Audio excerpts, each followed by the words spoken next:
মনোনয়নপত্র জমা দেওয়ার আগে বাবা তরিকুল ইসলামের কবর জিয়ারত ও মোনাজাত করলেন যশোর সদর ৩ আসনের বিএনপি প্রার্থী অনিন্দ্য ইসলাম অমিত। কবর জিয়ারতকালে সেখানে জনতার ঢল নামে। পরে তিনি মনোনয়নপত্র দাখিলের জন্য এলে কালেক্টর চত্বরেও বিপুল ভিড় জমে যায়। ক্রোধায় জাতীয় সংসদ নির্বাচনে সম্ভাব্য প্রার্থীদের মনোনয়নপত্র দাখিলের সেই দিন ছিল সোমবার। সারা দেশে বিভিন্ন দলের প্রার্থীদের বেশিরভাগই এদিন রিটার্নিং অফিসার বা সহকারী রিটার্নিং অফিসারদের কাছে মনোনয়নপত্র জমা দেন। এদিন বেলা 3:30টার দিকে অনিন্দ্য ইসলাম অমিত মনোনয়নপত্র জমা দেন। মনোনয়নপত্র গ্রহণ করেন জেলা রিটার্নিং অফিসার মোহাম্মদ আশেক হাসান।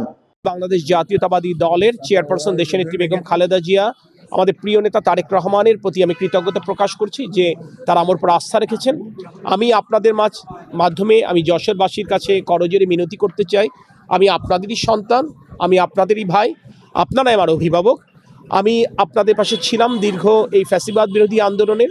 যে কোনো সংকট সংগ্রামে একজন রাজনৈতিক কর্মী হিসেবে আপনাদের আপনজন হিসেবে পাশে থাকবার চেষ্টা করেছি।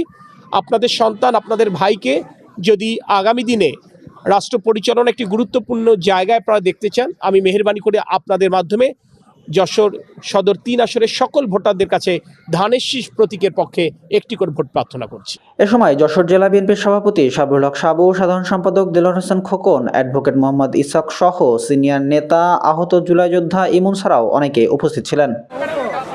সুবর্ণভূমি ডেস্ক, যশোর।